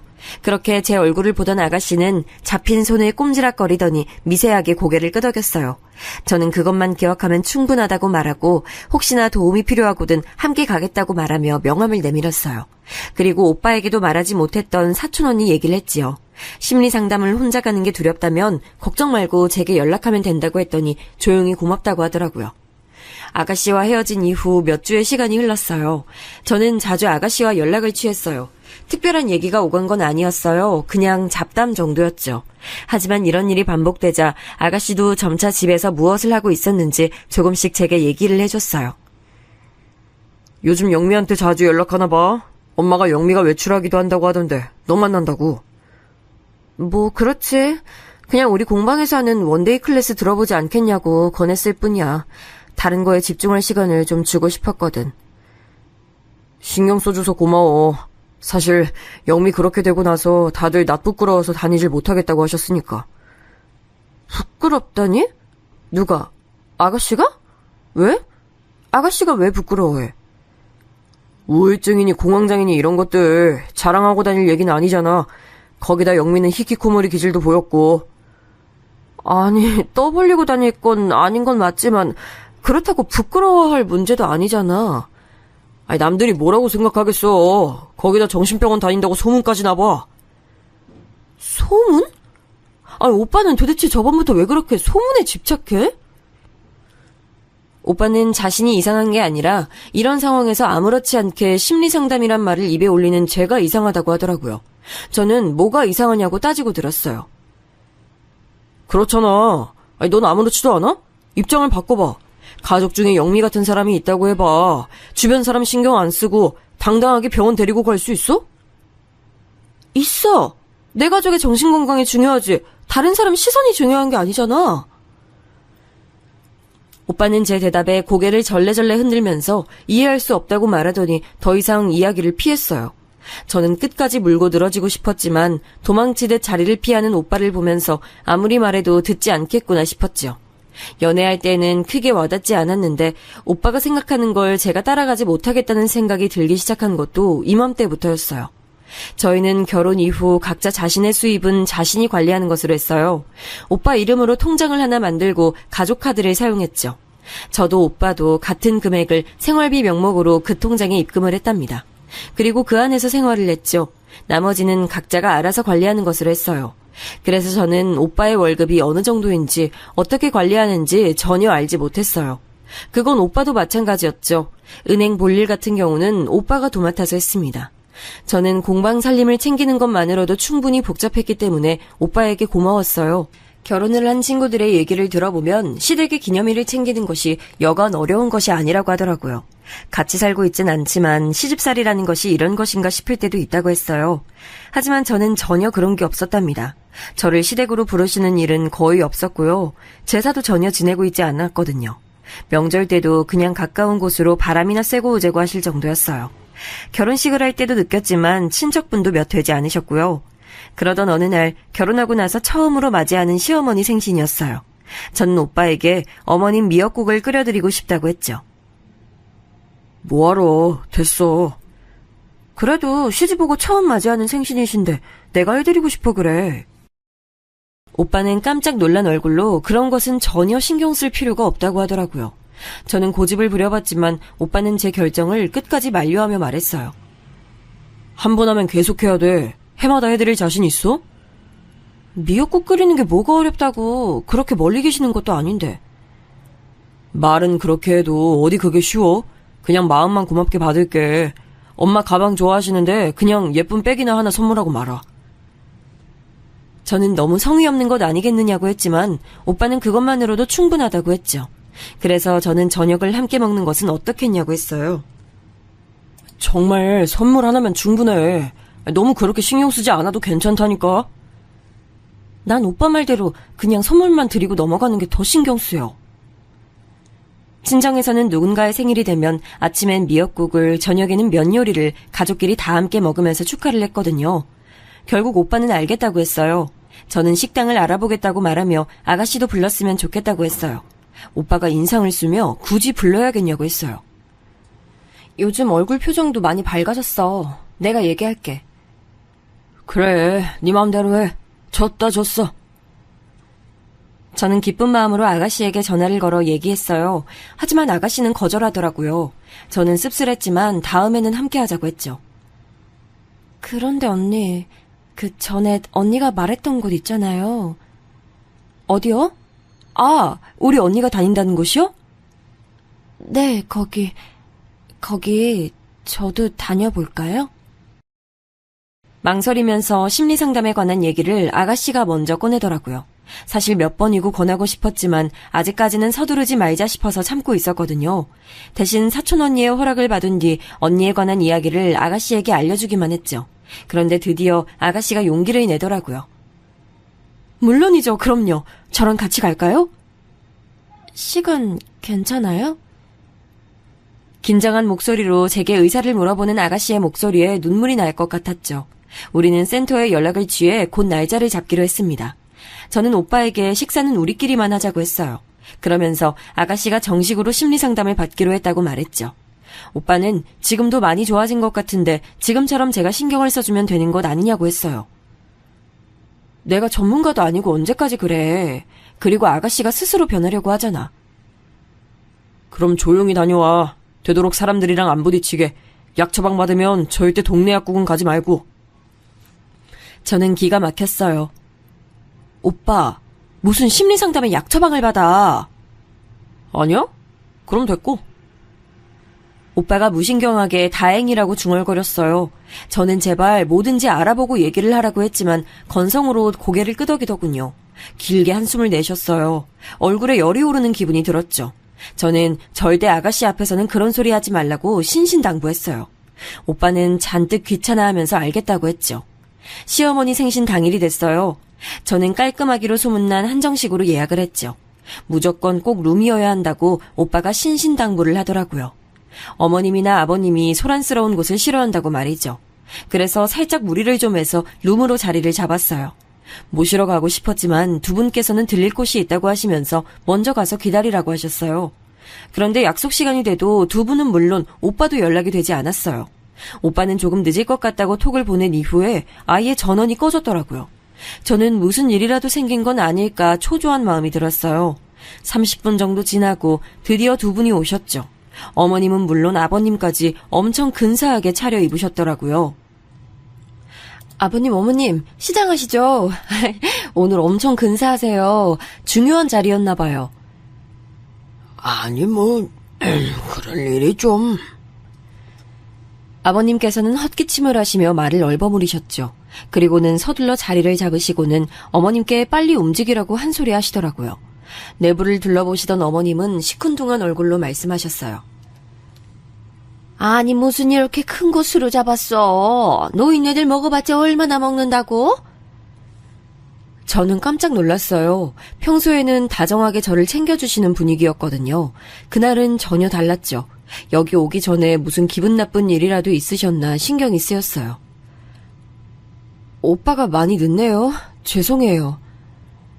남자가 밖에 일하면 다 그렇지. 됐다. 우리끼리 시작하자. 어머님께서는 빨리 밥 먹고 일어나자고 재촉이셨어요. 음식이 나오고 곧 오빠도 들어왔죠. 저는 왜 이렇게 늦었냐고 물었지만 오빠는 회사 일이 늦게 끝났다고 하더군요. 저는 식사 시간 동안 두 분이 평소 즐겨 드시던 음식을 권했지만 입맛이 없다고 하시면서 도통 드시질 못했어요. 속이 많이 불편하세요? 소화제라도 좀 사올까요? 일 없다. 그냥 빨리 먹고 일어나자. 어머님께서는 아버님께 다 먹었으면 일어나자고 하셨어요. 솔직히 기분이 좋지는 않았어요. 저 나름 신경 써서 준비했는데 시큰둥한 반응만 보이시니 기운이 빠졌죠. 저는 서두르시는 어머님께 생신 선물을 내밀었어요. 이전에 갖고 싶어 하시던 가방이었죠. 그런데 어머님께서는 딱히 기뻐하시는 눈치가 아니시더라고요. 뭐 쓸만은 하구나. 어머님 반응에 제 얼굴이 화끈거리기 시작했죠. 식당을 나서는데 오빠가 먼저 들어가라고 하더군요. 시부모님을 모셔다 드리고 오겠다고 하면서요. 저는 아무런 대꾸도 할 수 없었습니다. 불편한 마음을 가득 안고 혼자 돌아와야 했죠. 그 일이 있은 뒤로 저와 오빠 사이는 냉랭한 기운이 돌았어요. 오빠는 제가 벌일 일이면서 왜 기분이 상했는지 모르겠다고 했고 저는 그런 오빠에게 실망했죠. 그런 분위기가 조금은 누그러진 것은 오빠의 승진 소식 덕분이었어요. 회사 동기들 중에서도 빠른 편이라고 했죠. 오빠도 엄청 기분이 좋은 모양이더라고요. 오빠 그럼 승진턱 우리 집에서 할까? 결혼할 때 회사 사람들 하나도 안 불렀잖아. 요즘 누가 그런 거래. 됐어, 내가 알아서 할게. 그래도 동기들 중에서 오빠가 빠른 편이라며 그냥 넘어가는 건 아닌 것 같아. 내가 알아서 한다니까. 그냥 모른 척하고 있어. 저는 섭섭한 나머지 언성을 높이고 말았어요. 간만에 좋아진 분위기가 다시 얼어붙었죠. 오빠는 부드러운 목소리로 저를 달래듯이 말했어요. 너 바쁜 거 내가 다 아는데 어떻게 그래. 나 너 힘든 거 싫어. 응? 저는 못 이기는 척 알겠다고 했죠. 하지만 이대로 넘어가기는 좀 마음에 걸렸어요. 남편 승진턱을 해보신 분들이 있는지 모르겠지만 인터넷에 찾아보니 엄청 다양하게 있더라고요. 연예인들만 받는다고 생각했는데 커피차를 직장에 넣어주는 경우도 많더라고요. 저도 그렇게 해볼까 했는데 오빠가 또 유난스럽게 한다고 할까봐 망설여졌어요. 그래서 그냥 간단한 음료와 디저트를 회사로 보냈어요. 나름 서프라이즈라고 생각하고 보냈는데 오빠가 엄청 화를 내더라고요. 너 무슨 생각으로 그런 걸 보내? 내가 아무것도 하지 말랬지? 아니, 커피 정도는 돌려도 되지 않아? 그게 뭐가 그렇게 문제라는 거야? 불편하다고 했잖아. 아니 진짜 너 내가 하지 말라고 하면 다 이유가 있겠거니 하고 좀 가만히 있어. 안 그래도 승진 빠르다고 말들 많은데 아니 너까지 왜 그래 진짜. 왜 알지도 못하면서 나대길 나대는 거야? 뭐? 나댄다고? 이 일이 그런 말을 들을 정도야? 남편 회사에 음료 좀 돌린 걸로? 그래, 내 기준엔 그래. 앞으로 내 회사 일에는 아무것도 신경 쓰지 마. 알겠어? 오빠는 그렇게 소리를 버럭 지르고는 현관문을 쾅 닫고 나가버렸어요. 혼자 남은 저는 머릿속이 온통 멍했어요. 정말 제가 선을 넘은 것일까? 내가 이렇게 한 것으로 오빠가 회사에서 곤란한 일이라도 겪게 되는 건가? 기분 나쁘고 속상하고 온갖 생각이 다 들었죠. 저는 답답한 마음에 늦게까지 공방에 불을 켜고 앉아서 주문 들어온 것을 정신없이 만들었죠. 얼마간의 시간이 흘렀을까요? 닫힌 공방의 문을 두드리는 소리가 나더라고요. 아까 그렇게 화를 내고 나간 오빠였죠. 저는 잔뜩 굳은 얼굴로 공방 문을 열어줬어요. 그러자 등 뒤에 숨기고 있던 한 손을 내밀더군요. 장미였죠. 미안해. 내가 말이 심했지. 내가 알아서 동기들 점심 대접했던 상황이었거든. 그래도 자기가 나 챙겨준다고 해준 건데 정말 미안해. 진짜 미안하다는 생각이 들기는 한 거야? 그럼 다 내가 잘못했어. 다시는 그런 소리 안 할게. 미안. 화 풀어. 응? 저는 애교 아닌 애교를 부리는 오빠의 앞에서 결국 한 발 양보하고 말았죠. 오빠는 공방 일에만 집중하게 해주고 싶었다고 말하면서 회사 일은 충분히 자기가 잘할 수 있으니 믿어달라고 하더군요. 승진이 제일 빠를 정도로 잘하고 있으니 너무 걱정하지 말라고 하면서 말이에요. 기분이 풀어진 저는 알겠다고 말했고 그렇게 화해를 했어요. 이때 무언가 이상하다, 잘못되었다고 생각하고 끝까지 파고들었어야 하는데 큰 실수였죠. 그 일이 일어났던 시기에는 무슨 일인지 공방에 주문이 많이 들어온 날이었어요. 집으로 가지고 와서 할 수 없을 정도라 늦은 시간까지 공방에 불이 켜져 있었죠. 저희 공방에서는 온라인 수업도 진행했는데 대부분은 오전 시간대를 많이 이용하셨어요. 그런데 그날은 무슨 동아리 모임이라고 하면서 5명이 저녁 시간을 신청하더군요. 저는 어차피 공방에서 지내야 하는데 괜찮겠다 싶어서 진행을 했어요. 한창 수업을 하는데 친구에게서 전화가 왔어요. 저는 강의가 끝나면 연락하겠다고 했지만 친구는 급한 일이라고 하더군요. 저는 잠깐 쉬는 시간을 갖자고 말하고는 친구의 전화를 받았어요. 나 지금 온라인 강의 중이야. 이제 30분이면 끝나는데 뭐가 그렇게 급한 거야? 뭐? 강의? 너 오늘 너희 남편 회사 창립 기념일이라서 우리 호텔에서 파티하는 것도 몰랐어? 저는 처음 듣는 얘기에 깜짝 놀랐어요. 창립 기념 파티? 그런 얘기 없었는데? 부부 동반으로 다들 참석해서 한창이야. 아니, 난 또 너희 남편은 아예 참석을 안 하나 보다 했는데 어떤 여자랑 같이 들어오잖아. 내 담당이 아니라서 회장 안에까지 들어간 건 아닌데 너희 남편 확실해. 네가 저번에 보여준 결혼사진에서 본 사람이랑 똑같던데? 회사 이름이 뭔데? 친구는 회사 이름을 말하면서 맞지 않느냐고 하더군요. 가슴이 철렁했죠. 너 무슨 일이 그렇게 바빠서 이런 중요한 자리에 내조도 안 하고 그래. 아이, 그리고 너희 남편도 그렇다. 아무리 네가 바빠도 그렇지 다른 여자랑 이런 날에 나타나면 어쩌자는 거야. 정말 다른 여자랑 들어왔어? 어떤 여잔데? 모르지 그건. 그냥 나도 회장에 들어가는 모습만 봤어. 아이, 잠깐만. 내가 혹시 또 만나게 되면 사진 보내줄게. 친구와 전화를 마치고 머릿속은 복잡했어요. 제가 최근 바빴다고는 하지만 오빠가 그런 중요한 자리가 있다고 말만 했으면 충분히 일정을 조정할 수 있었거든요. 저는 급하게 강의를 마무리하고 집으로 달려갔어요. 보드에는 오는 일정에 대해서 아무것도 적혀있지 않았죠. 그저 오빠가 저녁은 먹고 들어오겠다고 아침에 남겨둔 글자뿐이었어요. 저는 초조하게 연락을 기다렸어요. 얼마의 시간이 지났을까 친구에게서 사진이 몇 장 전송됐어요. 파티가 끝났다고 하면서 오빠와 처음 보는 여자가 다정하게 나서는 모습이 찍혀 있었죠. 네, 확실하게 오빠였습니다. 저는 떨리는 손을 부여잡고 친구에게 사정을 알아보겠다고 하고는 아무에게도 말하지 말아달라고 했어요. 1시간 정도 흘렀을까 오빠가 집으로 들어왔어요. 사진에서 봤던 멋진 차림은 어디 가고 아침에 나갔던 옷 그대로였죠. 저는 저녁은 어떻게 해결했냐고 물었어요. 오빠는 야근하면서 편의점 도시락을 먹었다고 하더군요. 얼굴색 하나 바뀌지 않고 천연덕스럽게 말이에요. 심지어 편의점 도시락이 별로라서 반도 못 먹었다고 하면서 라면이라도 먹어야겠다고 했어요. 오빠가 씻고 나올 때까지는 저는 불뚝불뚝 솟아오르려는 감정을 최대한 억눌렀어요. 지금의 제 기분을 그대로 터뜨려서는 안 된다는 생각이 들었죠. 라면을 끓인다고 물을 받는 오빠의 등 뒤로 저는 천천히 입을 열었어요. 회사에서 야근? 오늘 창립기념일인데 야근을 했어? 가스불을 켜려던 오빠가 움찔하는 게 보였어요. 오빠는 무슨 야근을 호텔 홀에서 했나 봐. 거기서 편의점 도시락을 줬어? 무슨 소리야 갑자기? 저는 오빠에게 사진을 보여줬어요. 오빠의 눈이 엄청 커지면서 사진과 저를 번갈아 봤죠. 설명해봐. 부부 동반으로 모이기로 했다는 오늘의 그 행사장에 왜 오빠는 얼굴도 모르는 여자랑 들어갔는지. 나한텐 한마디도 하지 않았으면서 창립기념일 파티가 있다는 말 왜 안 했어? 오빠 승진한 이후로 그런 일이 있을 수 있다는 정도는 나도 알고 있었어. 그런데 왜 나한텐 말 안 했어? 너 많이 바빴잖아. 그래서 그랬지. 아무리 바빴어도 오빠가 말했으면 일정 다 조정했어. 별거 아니야. 그냥 임원들이랑 특정 직급 이상의 사람들끼리 모여서 축하한 자리였어. 그런 자리가 어떻게 아무것도 아니야? 나 배려해서 그랬다고 말하지 마. 그건 배려가 아니라 무시였어. 오빠는 공방일에 정신없는 제게 그런 부담까지 주고 싶지 않았다고 했어요. 저는 그런 부분이 오히려 더 화가 났죠. 저는 함께 등장한 여자에 대해서도 물었어요. 누구야 이 사람은? 누군데 이런 자리에 함께 등장한 건데? 동기야. 우리 동기 중에서 제일 나이가 어린데 아직 결혼을 못했어. 그래서 혼자 오기 어색하다고 그럼 같이 가자 뭐 이렇게 된 거야.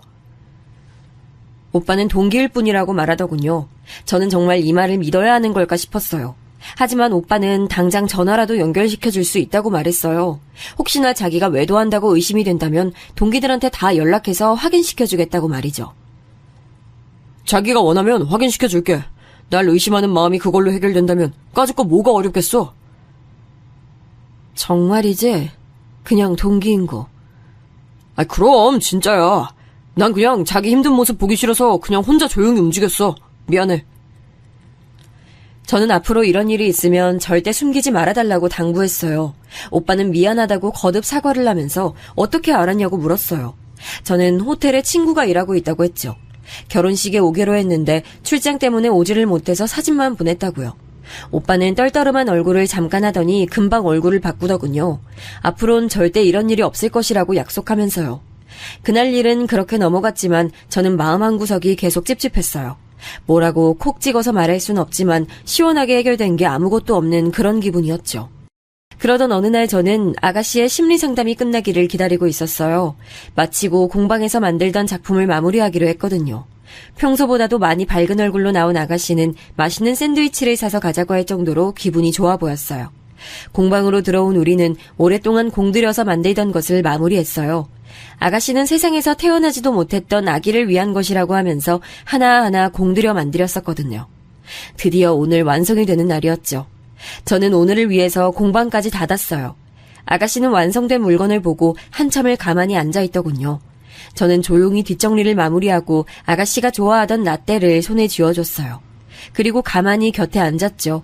얼마의 시간이 지났을까요? 언니... 고요한 공방에 아가씨의 목소리가 울렸어요. 언니, 우리 오빠 사랑해요? 의외의 질문에 당황하긴 했지만 저는 솔직하게 말했어요. 연애를 8년이나 해서 그런가? 초기처럼 두근거리는 기분은 없는 게 사실이에요. 하지만 그때와는 다른 의미로 사랑하고 있죠. 오빠는 아니에요, 분명. 저는 단호한 아가씨의 말에 잠깐 숨을 멈췄어요. 아가씨는 천천히 고개를 돌리더니 저를 바라보며 말했어요. 오빠는 좋은 사람 아니에요. 그러니까 이제 그만하고 도망가요. 더 있다간 언니가 상처받을 거예요. 아가씨, 갑자기 그게 무슨 말이에요? 도망을 가라니요. 정말이에요. 엄마, 아빠, 오빠 다 한 통속이에요. 영문을 알 수 없는 얘기를 하는 아가씨를 보면서 제 마음도 급해지기 시작했어요. 저는 그렇게 해서는 안 된다고 알고 있었지만 아가씨의 양팔을 붙들고 무슨 일인지 다 얘기를 하라고 다그치게 됐죠. 아가씨는 예상과는 다르게 침착했어요. 자신의 팔을 붙들고 있는 제 손을 떼어내더니 제게 사진 하나를 보여주더군요. 이게 무슨... 웨딩 촬영을 한 사진이었어요. 그 속에 환하게 웃고 있는 남자는 오빠였고 여자는 창립기념일에 함께 갔다던 사람이었죠. 아가씨는 사진을 넘겨보라고 하더군요. 저는 떨리는 손으로 옆으로 넘겼어요. 아주 달달한 웨딩 사진이 연속으로 이어졌죠. 그리고 그 중에는 시부모님과 함께 찍은 사진도 있었어요. 저는 망치로 세게 머리를 맞은 기분이었어요. 아가씨는 안타까운 눈빛을 하면서 차근차근 얘기를 시작했어요. 회사 이사님 딸이래요. 승진한 것도 그 여자랑 결혼이 내정되었기 때문이었어요. 언니랑 결혼한 이유는 별거 없었어요. 나나 우리 엄마 아빠한테 잘하니까 그게 마음에 들었대요. 지금 그게 말이 된다고? 내가 말했잖아요. 인간이 아니라고. 아빠도 엄마도 오빠도. 세 사람은 내가 좋아질 때까지만 결혼생활 유지하는 것으로 자기들끼리 얘기 끝났어요. 언니는 한 번도 이상하다는 생각 못했어요? 우리 집에 오지도 못하게 하는데? 물론 이상하게 생각은 했죠. 하지만 워낙 어른들께서 강경하게 나오시니 저는 가풍이 그렇다고만 생각을 했을 뿐이었어요. 저는 눈앞이 깜깜했어요. 내가 심리상담 받겠다고 한 이유, 오빠가 결혼 날짜를 잡았다는 얘기를 들었기 때문이에요. 이대로 가다간 언니 계속 이용만 당하겠다 싶어서. 아가씨, 그럼 아가씨는 언제부터 알고 있었어요? 심리상담 얘기한 날부터요. 그런데 어떻게 계속 숨길 수가 있어요? 내가 아가씨한테 어떻게 했는데? 저는 벌떡 일어나 소리를 질렀어요. 오빠에 대한 배신감만큼이나 아가씨에 대한 배신감도 컸죠. 아가씨는 방금 완성한 것을 품에 소중히 안고서는 일어나며 말했어요. 내 마음이 지옥이었어요. 그래서 언니에게 의지하고 싶었어요. 이 지옥에서 벗어나고 싶었죠. 그래서 다른 건 생각하고 싶지 않았어요. 그런데 문득 그런 생각이 들더라고요. 내가 언니를 지옥으로 끌고 들어가고 있는 중이라는 생각. 아가씨! 미안해요. 늦게 말해서. 저는 울컥한 마음에 아가씨를 끌어안고 큰 소리로 울음을 터뜨렸어요. 우리는 그렇게 한참을 울었죠. 온몸에 수분이 다 빠져나갈 정도로 말이에요. 그렇게 울고 나니 오히려 머릿속이 시원해졌어요. 아가씨는 이 길로 집을 나가서 지방으로 내려간다고 하더군요. 그래서 아침에 나올 때 이미 짐가방을 택배로 보냈다고요. 저는 어디로 가든 꼭 연락하라고 하고는 집으로 갔어요. 물론 가는 길에 가족관계 증명서를 떼보았죠. 정말 가관이더군요. 우리는 아예 혼인신고조차도 되어 있지 않았어요. 어떻게 그럴 수 있냐고 생각하실지 모르지만 혼인신고는 오빠가 혼자서 하러 가겠다고 했었거든요. 당시 아가씨와 함께 시간을 보내고 있어서 그렇게 하라고 했고요. 건강보험료도 각자 일이 있다 보니 하나로 합치지 않았고 은행 업무 역시 앞에서 말했듯이 모두 오빠가 담당했으니 제가 가족관계 증명서를 볼 일이 어디 있었겠어요. 저는 짐을 급하게 챙겨 친정으로 갔어요. 그리고 모든 일을 사실대로 말했죠. 가족들은 펄쩍 뛰며 무슨 그런 일이 있을 수 있냐고 하셨지만 다 사실이었죠. 저녁에 저를 찾는 오빠의 연락이 왔지만 저는 받지 않았어요. 챙겨온 짐을 하나씩 풀면서 저는 오빠와 함께 했던 것들을 하나씩 상자에 담았어요. 절대 이대로 넘어갈 생각이 없었거든요. 다음날 저는 변호사를 찾아갔어요. 혼인신고를 한 것으로 알았지만 사실 결과로만 보면 저는 사실혼 상태의 동거녀일 뿐이니 법적으로 처벌할 수 있는 범위가 어디까지인지도 알아야 했죠. 사촌 오빠가 변호사였거든요. 민사든 형사든 오빠를 올가맬 수 있는 것은 무엇이든 좋았어요. 사촌 오빠는 이를 갈면서 전적으로 자신을 믿고 맡겨달라고 했죠. 변호사 사무실을 나온 저는 오빠의 직장으로 찾아갔어요. 1층 로비에서 오빠를 찾아왔다고 말하자 헐레벌떡 그가 달려오더군요. 그는 하얗게 질린 얼굴로 제 팔을 잡아 끌었어요. 어디서 그런 힘이 나왔는지 모르겠지만 저는 그의 팔을 뿌리쳤죠. 그저 큰 소리도 못 내고 속삭이듯 말했어요. 어제 어디 갔었어? 아니, 도대체 무슨 일로 회사까지 오는 거야? 내가 여기 오지 말랬잖아. 저는 오빠 보란 듯이 큰 소리로 외쳤어요. 아내가 남편이라는 곳에도 못 와? 제 목소리가 로비에 울렸어요. 사람들이 하나둘 저를 바라보더군요. 오빠는 허둥대며 제 입을 막았어요. 교양 없이 왜 그래? 나가자. 나가서 얘기하자고. 저는 그런 오빠를 밀치며 외쳤어요. 교양? 그래! 넌 교양이 얼마나 넘쳐서 나랑 결혼하고도 혼인신고도 안 했니? 무슨 헛소리야! 여기가 어디라고 그런 얘기를 해? 당장 나가자니까! 왜? 내가 없는 소리 했어? 너랑 8년을 만났어. 한 집에서 15개월을 살았고 나는 너랑 가족인 줄 알았는데 아니더라? 저는 가족관계 증명서를 오빠 얼굴에 던졌어요. 오빠는 주위 눈치를 보면서 당황해 어쩔 줄 몰라 하더군요. 사람들이 우리 주변으로 몰려들기 시작했어요. 저는 어제 뽑아둔 사진을 주변에 뿌렸어요.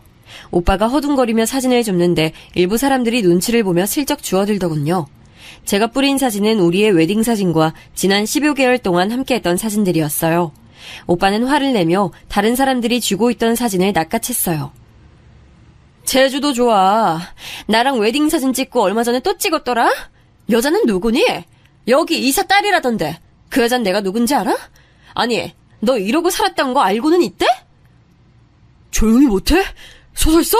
무슨 정신 나간 소리야? 정신이 나간 건 너지? 오빠는 무서운 얼굴을 하고는 제 팔목을 세게 비틀어 쥐었어요. 아픔에 소리를 질렀지만 그 사람 귀에는 전혀 들리지 않는 것 같았죠. 그때였어요.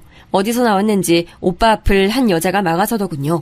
웨딩 사진을 찍었다는 그 여자였어요.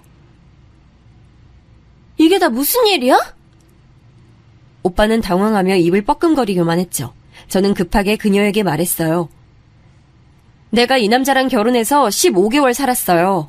이 자식한테 속아서 혼인신고가 안 되어 있다는 걸 어제 알았지만 이 남자 내 남편이었어요, 어제까지. 그 여자는 한쪽 눈썹을 올리더니 오빠를 지나쳐 제게 다가왔어요. 오빠가 뭐라고 말을 하려고 했지만 깔끔하게 무시하더군요. 그녀는 제게 무슨 근거로 그런 말을 하냐고 물었어요. 저는 프린트 사진을 내밀었죠. 오빠가 소리를 지르며 막아섰지만 언제 나타났는지 건장한 경호원들이 그를 막아서더라고요.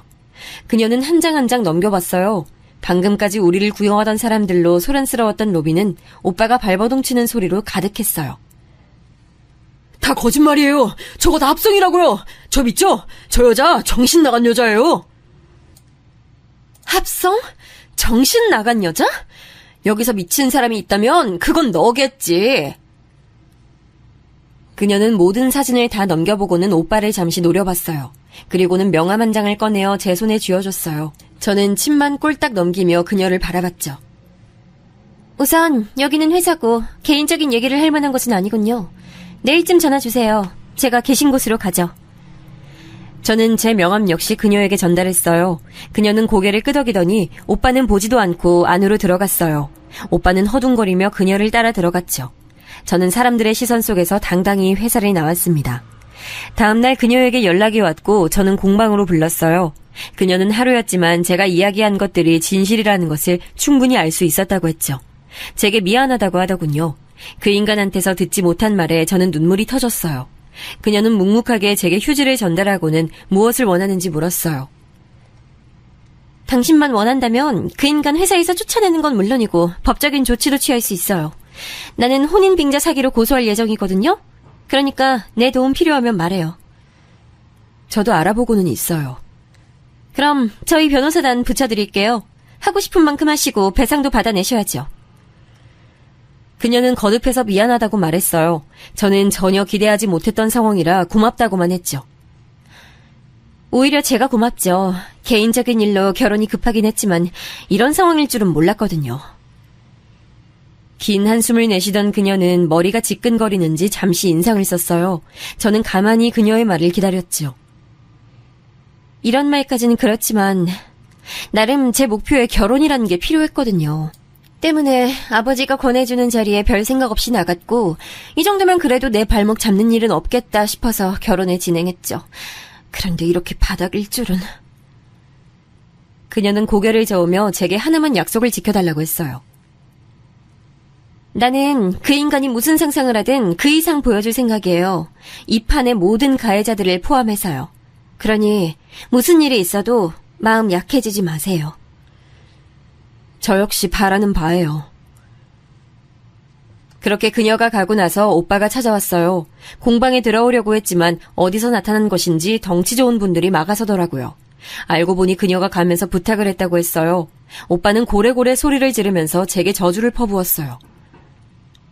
너 때문에 내 인생이? 너 따위가 내 인생을 이렇게 만들어? 너 내가 가만 안 둘 거야, 알아?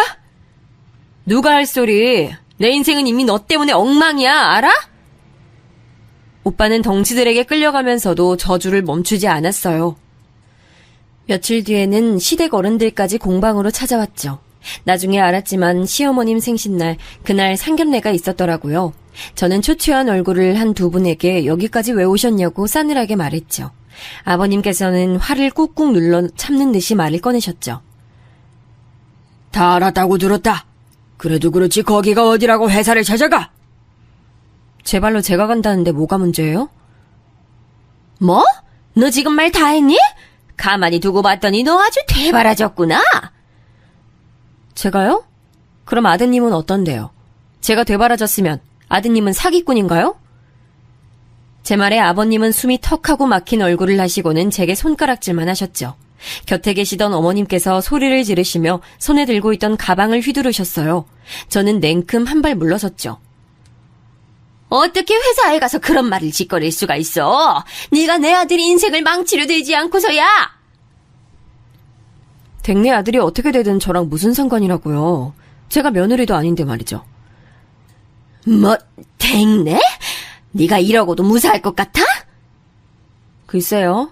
저보다는 그쪽 아드님 먼저 생각하셔야죠. 그쪽도 저도 이대로 넘어갈 생각 없거든요. 어머님은 이를 악물고 제 머리채를 잡으려고 손을 뻗어 오셨어요. 초반에는 아버님이 말리시는 것처럼 하시더니 곧 뒷짐을 지고 서 계셨죠. 뒤에서 보고만 있던 사촌 언니가 뭐 하는 짓이냐며 제 앞을 막아섰어요. 저는 당장 경찰에 신고를 하라고 했죠. 시댁 식구들은 경찰에 끌려가면서도 제게 온갖 욕을 했어요. 공방 주변에 사람들이 모이자 두 분은 두리번거리더니 입을 다무셨죠. 이 이야기를 들은 사촌 오빠는 우선 접근 금지 신청부터 해야겠다고 했어요.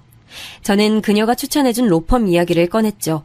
오빠는 그곳이 얼마나 어마어마한 곳인지 한바탕 얘기를 하더니 솔직히 자기보다는 훨씬 더 도움이 될 거라고 하더군요. 저는 그녀에게 전화를 걸어 법적인 도움을 받겠다고 말했어요. 사촌 언니는 공방을 좀 닫고 한동안 멀리 떨어져 있는 것을 추천하더군요. 언제 찾아와 행패를 부릴지 모른다고 말이죠. 하지만 저는 숨지 않기로 했어요. 와서 행패를 부리면 부려보라고 했죠. 그만큼 더 자신들이 나락으로 떨어질 것이 분명했거든요. 소송을 진행하고 있다고 연락을 받고 나서 이제 끝이 보이는가 보다 하고 있는데 오빠가 공방에 나타났어요. 살기등등한 모습은 어디 가고 완전 페인이 따로 없더군요. 그는 저를 보자마자 제 발밑에 납작 엎드려서는 살려달라고 했어요. 어이가 없었죠. 살려줘. 내가 다 잘못했어. 잠시 내가 눈이 돌았나 봐. 미쳤었지. 내가 너한테 그러면 안 되는데 진짜 미안해. 나 한 번만 용서해줘. 늦었어. 난 너 용서 못해. 죽어도 절대로. 나 이대로 가면 진짜 죽어. 회사에서도 한직으로 밀려났어. 무슨 말도 듣도 보도 못한 지방으로 가래. 거기에 무슨 소송이 어쩌고 하면서 집에 자꾸 날아와. 내가 잘못했으니까 네가 나 한 번만 봐줘라. 오빠가 저를 붙들려고 손을 뻗자 저는 몸서리를 치며 뒷걸음쳤어요. 제대로 읽어보지 그래? 그 소장들. 거기에 보면 접근 금지 명령도 있을 텐데. 야, 너 진짜 이대로 보고만 있을 거야? 저는 코웃음을 치며 말했어요. 당연하지. 내가 가장 바라는 모습이야. 빨리 꺼져. 접근 금지 어겼다고 신고하기 전에.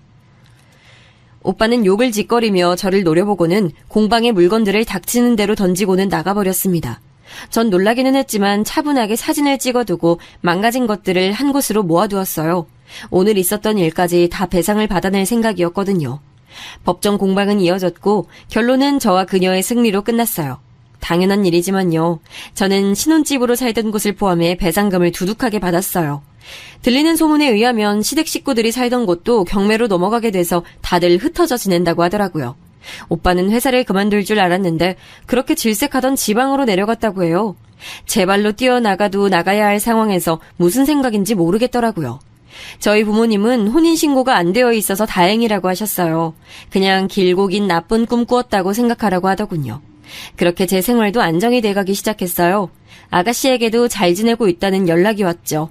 저는 모든 일을 다 얘기했고 아가씨는 피부치라 마음은 아프지만 인과응보라고 하면서 이제는 자신과 상관없는 일이라고 했죠. 저는 무슨 일이 있거든 언제든 연락을 달라고 했어요. 아, 그러고 보니 오빠와 결혼 얘기가 오갔던 그 여자도 몇 번 제품 주문을 한다고 공방에 오다 보니 이제는 친구가 됐답니다.